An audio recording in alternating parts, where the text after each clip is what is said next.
Start. দিদি দিদি, আমি অনেকগুলো মাংস এনেছি, এগুলো শিক কাবাব করে খাও না? শিক কাবাব খাবি? হ্যাঁ।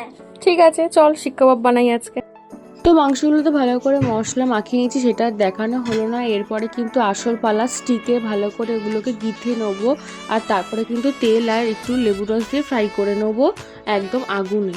তো কমেন্ট করে তোমরা জানিও কাদের কাদের তোমাদের এই শিক কাবাব খেতে ভালো লাগে, তাহলে আমরাও বুঝতে পারবো কারা কারা আমাদের শিক কাবাব লাভার আছে। তো দেখো কি সুন্দর ছোট্ট উনুনেই কিন্তু আমরা এগুলোকে পুড়িয়ে নিচ্ছি, আর সবাই কিন্তু ওয়েট করছিল এটাকে খাবে বলে। তো কেমন লাগলো ভিডিওটা কমেন্ট করে অবশ্যই জানাতে ভুলো না, এবং লাইক করতেও ভুলো না, এবং সাবস্ক্রাইবও করো।